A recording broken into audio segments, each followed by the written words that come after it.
3년 동안 영등포에서 예배를 드리면서 오늘이 제일 많이 모인 것 같습니다. 빈자리가 없이 꽉 찼네요. 좀 뜨문뜨문 앉아서 그렇지 2층과 3층이 제일 가득한 것 같습니다. 우리 너무 보고 싶었습니다. 오늘 기다려줬고요. 정말 이렇게 뵙게 되니까 너무 반갑고 좋습니다. 우리 떨어져 있지만 마스크 낀 채로 목례로 한번 인사 한번 하겠습니다. 오늘 뵐 수 있어서 너무 행복합니다. 주의 사랑으로 환영합니다. 사랑합니다. 축복합니다. 네. 건강한 모습 뵈니까 너무 기쁘고 감사합니다. 영상을 통해서 우리가 확인했듯이 지난 3개월 동안 코로나 바이러스 때문에 참 여러 가지 많은 어려움들을 또 피해들을 우리는 경험했습니다. 일자리를 잃은 분들도 많으시고 또 사업이 어려워진 분들도 참 많으시고 또 사망하신 분들도 참 많으십니다. 어제 기준으로 통계를 보니까 국내 코로나 확진자들은 1,780명이었습니다. 사망자는 250명이었습니다. 어제 기준으로 전 세계 코로나 확진자는 총 340만 명이고 사망자는 24만 명이 넘어섰습니다. 뜻하지 않은 바이러스 때문에 지구촌이 공포에 휩싸이고 한 번도 상상해보지 못했던 일들을 우리는 경험해봤습니다. 당연히 매주 주일만 되면 당연하게 모여서 예배 드릴 거로 생각했는데 바이러스 때문에 이렇게 모든 예배가 함께 모여 예배 드리는 것이 중단이 되어지고 2달 동안이나 가정에서 영상 예배로 드릴 것이라고 누가 상상이나 했겠습니까? 그 흔한 마스크 한 장 구하기가 어려워서 몇 시간 줄을 서야만 했고 줄을 서서 기다려도 마스크를 구하지 못해서 발을 동동 굴렀던 분들이 얼마나 많습니까? 돈이 있다고 해도 마스크를 살 수 없는 그러한 현실 속에서 하찮은 것, 작은 것 하나의 소중함을 우리는 깨달을 수 있었습니다. 이 코로나 바이러스 때문에 피해도 많고 정말 여러 가지 어려움도 많았지만 그 이면에는 또 유익함도 많았음을 역설적으로 우리는 영상을 통해서 확인을 했습니다. 3개월 동안 코로나 바이러스 때문에 여러 가지 안 좋은 면들도 많이 봤습니다만 또 코로나 바이러스 때문에 유익하고 좋은 것들도 많이 있었음을 우리는 눈으로 확인할 수 있었습니다. 코로나 때문에 여러 가지 피해도 있었지만 불이익도 있었지만 코로나 덕분에 여러 가지 유익함도 있었다는 것, 그것을 보면서 우리가 살아가면서 무엇을 원망하고 무엇을 탓할 수 있겠는가 라는 생각을 가져봤습니다. 뭐든지 뒤집어보고 그 이면을 살펴보면 모든 것이 감사하고 유익하구나 라는 깨달음을 얻게 됩니다. 결론적으로 코로나 바이러스를 통해서 우리가 잠깐 멈춤의 시간을 가졌지만 그 멈춤의 시간을 통해서 그동안 우리가 볼 수 없었던 것을 볼 수 있는 시간이었고 우리가 들을 수 없었던 것을 들을 수 있는 시간이었고 우리가 깨닫지 못했던 것들을 깨닫게 되는 소중한 시간이었음을 우리가 고백하지 않을 수 없습니다. 그런 가운데 오늘 오랜만에 함께 모여 예배드리는 오늘 어떤 말씀을 나눌까 하다가 딱 제 마음에 떠오른 말씀이 오늘 본문 말씀이었습니다. 오늘 본문 말씀 우리 스크린 보고 한번 같이 읽어보겠습니다.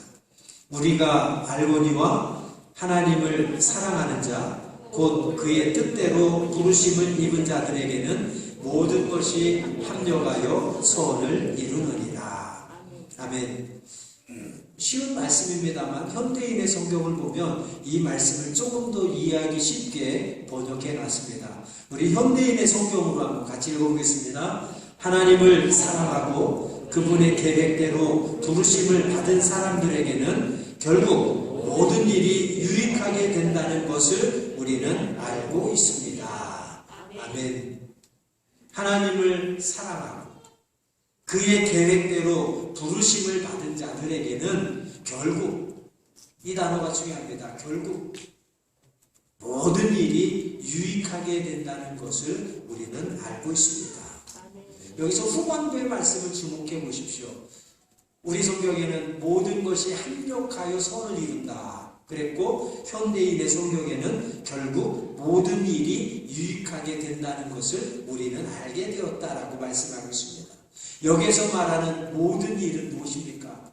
NIV 성경에 보면 현대인의 성경과 같이 번역하고 있습니다. All things, 모든 일, all things. 여기에는 어떤 것입니까? 기쁜 일이나 슬픈 일이나 행복한 일이나 불행한 일이나 우리가 성공한 일이나 실패한 일이나 좌절하고 낙심될 일이나 아니면 만족하고 평탄한 일이나 그 all things, 모든 일이라고 하는 것은 그 모든 것을 다 포함하고 있습니다. 우리가 이 땅에 태어나서 하나님이 부르시는 그날, 우리의 생명이 나는 그 마지막 순간까지 우리가 살아가면서 경험하는 모든 일들, 이것을 포함하는 거예요. 그게 모든 일입니다. 그 모든 일이 합력하여 선을 이룬다고 했습니다. 합력하여 선을 이룬다고 하는 뜻은 무엇입니까? 그 모든 일들을 통과하면, 그 모든 일들을 통해서, 그 모든 일들을 지나면 이란 뜻이에요. 모든 것이 합력하여라는 것은 통해서 지나고 나면 이라는 뜻입니다.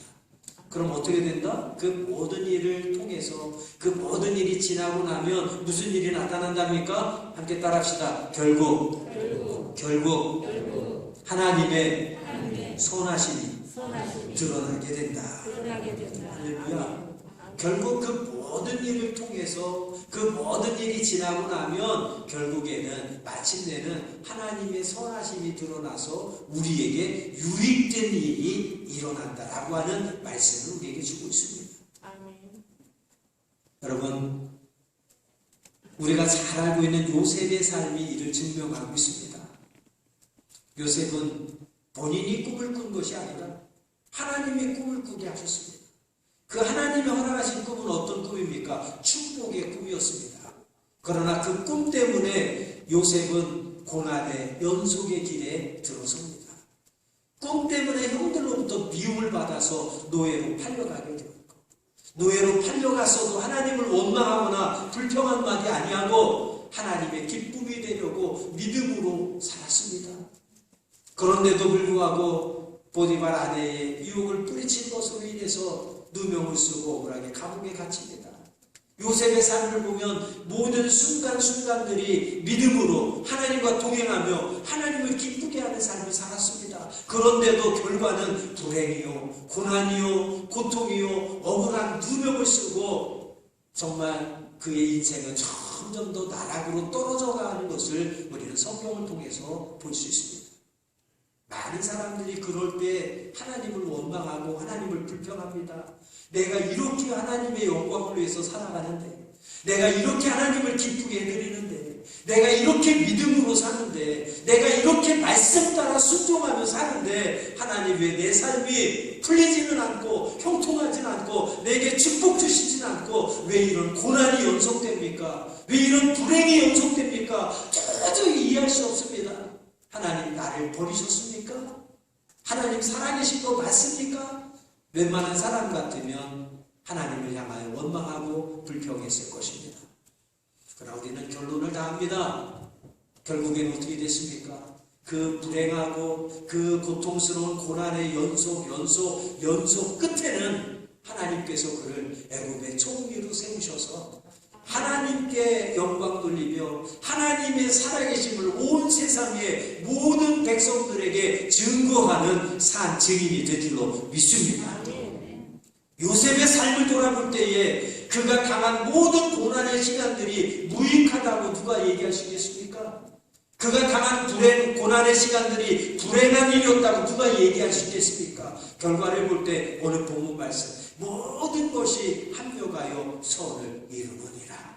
결국에는 마침내는 이해할 수 없고 납득할 수 없고 하나님을 향하여 원망하고 불평할 수밖에 없는 고난의 연속이었지만 믿음 지키며 말씀 안에 거하며 하나님의 기쁨이 될 때에 그 불행한 일들이, 그 고난의 연속이 모든 일들을 통해서 모든 일들을 지나고 나니까 결국에는 마침내는 유익이 주어진 줄로 믿습니다. 아멘. 이것이 하나님의 선하심입니다. 아멘.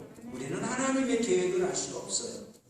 하나님의 의도를 알 수가 없습니다. 당장 눈에 보이는 것만 가지고 우리는 기뻐하고 즐거워하고 낙심하고 좌절하고 신나서 펄펄 뛰다가도 감사하다고 하나님 앞에 찬양하며 기도하며 영광 돌리다가도 조금만 힘들면, 조금만 어려우면, 조금만 고난이 닥치면, 조금만 불행하면 우울해지고 낙심하고 좌절하고 예배 빠지고 하나님 살아계신 거 맞느냐고, 내가 이렇게 열심히 신앙생활하는데 왜 이런 고난이 내게 주어지느냐고 불평하기 쉽습니다.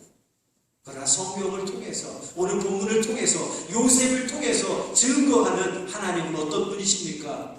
하나님은 결단코 선하신 분이라는 사실을 믿으시기 바랍니다. 아멘. 하나님은 선하신 분입니다. 아멘. 그 과정 가운데서는 우리가 이해할 수 없고 납득할 수 없는 일들이 우리에게 계속해서 주어진다고 할지라도 그 모든 일들을 통해서 합력하여 선을 이룹니다. 그 모든 일들을 통해서, 그 모든 일들이 지나면 마침내는, 결국에는 우리에게 유익함을 보게 될 줄로 믿습니다. 아멘. 이것이 하나님의 선하심의 결과이고 증거인 줄로 믿습니다. 아멘.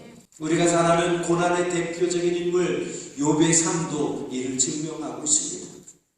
오늘 본문에서 이 말씀을 고백하고 있는 바울의 삶이 또한 이 본문 말씀을 증명하고 있습니다. 바울은 복음을 전하다가 억울하게 매를 맞고 감옥에 갇혔습니다. 빌립보 감옥에 갇혔습니다. 여러분, 복음을 전한다는 것이 얼마나 하나님이 기뻐하시는 일입니까? 복음을 전한다는 것이 얼마나 하나님의 영광을 위한 일입니까? 그러면 자신의 모든 삶을 헌신하여 하나님 열정적으로 복음을 전하는 바울의 삶은 가는 곳마다 형통했어야 됩니다. 그러나 억울하게 매를 맞습니다. 붙잡혀서 감옥에 던져집니다. 바울의 입장에서 볼 때는 얼마나 억울하고, 얼마나 하나님이 원망스럽고, 얼마나 낙심되고 좌절되는 일입니까? 그럼에도 불구하고 바울은 억울하게 매를 맞고 감옥에 갇혀있는 상황에서도 기뻐하였습니다. 그 상황에서도 감사했습니다. 그렇게 억울하게 매를 맞고 감옥에 갇힌 상황에서도 기뻐하고 감사할 수 있었던 이유가 무엇입니까? 바로 선하신 하나님을 확신했기 때문입니다. 이 모든 고난의 시간들을 통해서 마침내는, 결국에는 하나님의 선하심이 증거되게 될 것임을 바울은 확신했기 때문에 그는 억울한 일을 당해도, 매를 맞아도, 감옥에 갇혀도 기뻐할 수 있고 감사할 수 있고 믿음으로 승리의 삶을 살아갈 수 있게 된 줄로 믿습니다. 바울은 하나님을 너무도 사랑했기 때문에 그는 하나님의 기쁨이 되려고 자신의 모든 삶을 온전히 하나님께 바치며 하나님이 기뻐하실 복음 전하는 일에 힘썼습니다. 그럼에도 형통하지 못하고 그의 앞길이 평탄하지 못하고 고난이, 핍박이 계속해서 바울에게 주어졌지만 바울은 선하신 하나님에 대한 믿음이 흔들리거나 변하지 않았습니다. 그래서 그 모든 고난과 핍박을 맞아도 그 가운데 기뻐할 수 있고 감사할 수 있고 사명을 결코 놓지 않을 수 있었던 것입니다. 감옥에 갇히게 하신 하나님의 선하신 뜻이 도대체 무엇입니까? 감옥에 갇혀 있는데 그 속에 뭐가 하나님의 선하신 뜻이 담겨 있겠습니까? 그러나 우리는 성경을 통해서 확인합니다. 바울이 감옥에 갇히지 않았더라면 그 감옥을 지키는 간수의 가족은 구원받을 수 없었을 것입니다. 그러나 바울이 감옥에 갇힘으로 그 감옥에서도 하나님께서 맡겨진 사명을 결단코 포기하지 않냐고 감옥에서도 기뻐하며 감옥에서도 감사하며 감옥에서도 복음 전파의 사명을 감당할 때에 그 감옥을 지키는 간수의 가족이 구원받게 된 줄로 믿습니다. 또한 그로 말미암아서 빌립보의 교회가 개척되게 된 줄로 믿습니다. 이것이 고난 속에도 역사하시는 하나님의 선하신 뜻이에요. 하나님이 악하신 분이 아니라 우리는 비록 그 고난 가운데 있지만 그러한 고난을 통해서도 그 고난이 지나면 그 속에 간수의 가족이 구원받고 그로 말미암아 빌립보 교회가 개척되어지는 놀라운 선교의 문이 열려지는 그러한 하나님의 선하심이 증명되게 된 줄로 믿습니다. 바울은 예루살렘에서 유대인들에게 또 고소를 당했습니다. 그로 인해서 황제에게 탄원을 하게 되고 비록 바울이 죄수의 몸이었지만 그가 가고 싶어 했던 로마를 가게 되었습니다. 사람들에게 탄원을 받고 죄수라는 신분을 2명을 억울하게 뒤집어 쓴 것, 바울의 입장에서는 말할 수 없는 탄식거리입니다. 하나님을 얼마든지 원망하고 불평할 수 있습니다. 자기가 살아가는 것은 오직 하나님의 영광, 하나님을 기쁘게 하는 일을 위해서 헌신한 것밖에 없는데 억울하게 누명을 쓰고 죄인의 신분이 되어지고 백성들의 탄원을 받게 되는 그러한 상황에서도 결국은 그 일로 말미암아 바울이 그렇게도 열망했던 로마에 가게 되는 길이 그로 말미암아 열리게 되었다는 것입니다. 그런데 바울이 로마로 가는 도중에 지중해서 유라굴로 광풍을 만납니다. 그 광풍을 만나서 바울이 14일 동안이나 겨울바다에서 죽음의 공포와 두려움 가운데 표류합니다. 그러다 간신히 도착한 곳이 멜리데라고 하는 섬에 도착하게 되었습니다. 근데 놀라운 것은 멜리데라고 하는 섬이 어디에 위치해 있습니까? 이탈리아 로마의 앞쪽에 위치해 있습니다. 복음을 전하러 가는 바울이 태풍을 만난 것 어떻게 보면 이해할 수 없는 일입니다. 납득할 수 없습니다. 내가 내 욕심 채우기 위해서 가는 것이 아니라 복음을 전하기 위해서 가는데 태풍을 만나다니 하나님이 이럴 수 있습니까? 얼마든지 불평하고 얼마든지 원망할 수 있습니다. 얼마든지 실망하고 낙심하고 좌절할 수 있습니다. 그러나 여러분 잊지 마십시오. 그 태풍을 통해서 바울은 몇 달에 걸쳐서 가야 될 그 거리를 태풍 때문에 2주 만에 도착했다는 사실을 아십니까?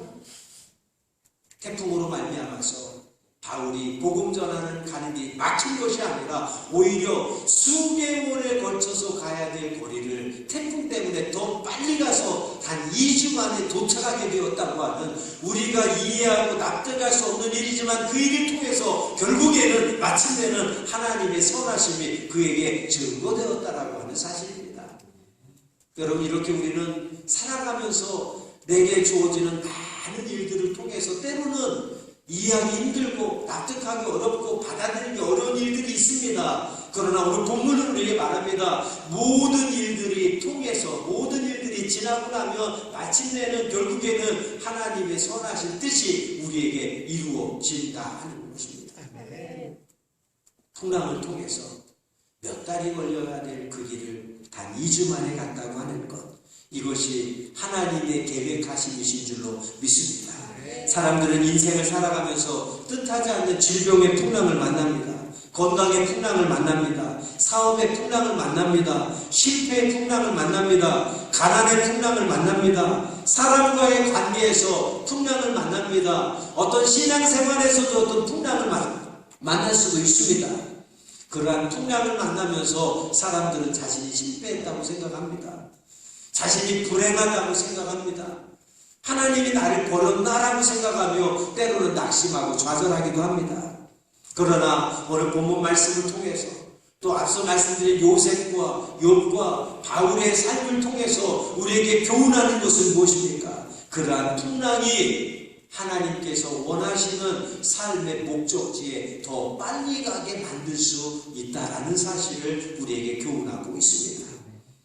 이것을 노래한 찬송이 바로 오늘 우리가 헌금송으로 드렸던 찬송가 373장 가사입니다. 373장 찬송은 이렇게 고백합니다. 1절 가사에서는 고요한 바다로 저 천국 향할 때 주 내게 순풍 주시니 참 감사합니다 라면서 순풍을 허락하신 하나님의 은혜를 감사 찬송하고 있습니다. 그런데 2절 가사를 보십시오. 2절 가사에 보면 큰 물결 일어나 나 쉬지 못하나 이 풍랑 인하여 더 빨리 갑니다 라고 풍랑으로 인해서 오히려 내가 더 빨리 갈 수 있었다라고 하는 것을 고백하며 하나님 앞에 찬송하고 있습니다. 사랑하는 여러분, 풍랑은 시험이고 실패고 불행이 아니라 오히려 하나님의 의도하시고 하나님이 계획하신 선하신 그 목적지에 우리로 하여금 더 빨리 가게 하는 하나님의 선한 의도요, 계획이요, 간섭하심이라는 사실을 믿으시기 바랍니다. 합력하여 선을 이루시는 하나님 앞에서는 유라굴로 태풍도 또 멜리데 섬에서 바울을 물었던 독사도 모든 일들을 하나님의 선하신 그 목적에 더 빨리 이르도록 하는 하나의 도구들일 뿐이었다는 사실을 기억하시기 바랍니다. 태어난 지 2달이 안 돼서 눈병을 앓게 되었습니다. 의사가 약을 조제해 줬는데 너무 강한 약을 써서 두 눈을 이제 실명해 버렸습니다. 그러나 여자아이가 있었습니다. 그 여자아이는 그로 인해서 평생 앞을 못 보며 이제 시력 장애를 가지고 살아가는 중에 예수님을 만나게 됩니다. 시력 장애인이었음에도 불구하고 예수님을 만나서 그 예수님의 은혜와 사랑이 너무도 크고 놀랍다는 사실을 깨달으면서 그때부터 그녀는 찬송을 쓰기 시작했습니다. 그 후로 그녀가 살아있는 동안 찬송을 쓴 것이 무려 9,000편의 찬송을 쓰게 되었습니다. 1822년에 태어나서 1820년에 태어나서 1915년까지 95세를 살면서 무려 9,000편의 찬송을 지었던 우리가 잘 아는 크로스비 여사. 우리가 잘 아는 찬송, 오늘 예배 마지막 찬송으로 부를 찬송가 384장 나의 갈 길 다가도록 찬송을 지으신 분입니다. 나의 갈 길 다가도록이란 찬송은 그녀가 55세 때 만든 찬송이랍니다. 55세였던 1875년 그가 하루 종일 하나님 앞에 기도하다가 하나님으로부터 응답받고 나서 너무나도 감사하고 감격해서 무릎을 꿇고 기도하며 써내려간 찬송의 가사가 384장 나의 갈 길 다가도록이란 찬송입니다. 그 찬송의 가사에 보면 이런 가사가 있습니다. 믿음으로 사는 자는 하늘 위로 받겠네. 사랑하는 여러분, 이 땅을 살아가면서 내가 원하는 것, 내가 바라는 것, 내가 기대하는 것들을 다 잃어버리고 그런 것들을 얻지 못한다고 할지라도 믿음으로 사는 자는 하늘 위로 받겠네. 이 절대 긍정의 믿음을 가지고 살아가는 저와 여러분들이 원합니다. 내가 바라는 거, 내가 원하는 거, 내가 소망하는 거, 내가 기대하는 거, 내가 꿈꾸는 것은 얻지 못했어도 하나님이 부르시는 그날까지 내가 믿음 하나 가지고 살았다면 내가 원하는 것은 얻지 못했을지라도 그런 것들은 다 잃어버렸을지라도 믿음으로 사는 자는 하늘 위로 받겠네. 하늘에 위로받을 것만을 소망하면서 갈망하면서 오직 믿음으로 살아가는 저와 여러분 되길 원합니다. 예수님을 믿는 사람은 오직 믿음으로 사는 자들입니다. 내 인간의 이성으로 사는 것이 아닙니다. 믿음으로 살아갈 때 하나님께서 은혜 주시는 것입니다. 하늘의 위로를 받게 되는 것입니다. 믿음으로 살아갈 때에 때로는 우리가 납득하기 어렵고 이해하기 힘들지만 하나님의 선하신 그 목적지에 우리로 하여금 더 빨리 가게 만드는 하나님의 거룩하신 의도, 하나님의 선하신 계획하심이 그 속에 담겨있다는 사실을 기억하시고 오늘 본문의 말씀처럼 하나님을 사랑하는 자들에게는 하나님의 뜻대로 부르심을 받아 살아가는 자들에게는 모든 일들을 통해서 모든 일들이 지나고 나면 결국에는 마침내는 하나님의 선하심이 반드시 드러날 것이라는 믿음의 확신을 가지고 하루하루 어떤 상황 가운데서도 모든 일들 가운데서도 믿음으로 승리하는 저와 여러분 되기를 간절히 소망합니다. 기도하겠습니다. 고맙고 감사하신 하나님 아버지,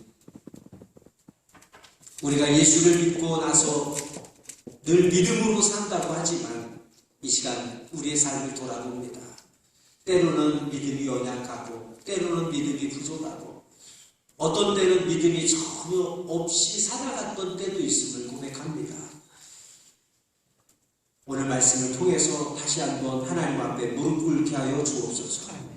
인간의 이성을 의지하고 나의 경험을 의지하고 내 뜻과 내 생각으로 살아가지 않게 하여 주시고 절대 긍정의 믿음, 절대 감사의 믿음으로 오직 약속의 말씀만 붙잡고 살아갈 수 있도록 우리의 마음과 생각을 인도하여 주옵소서.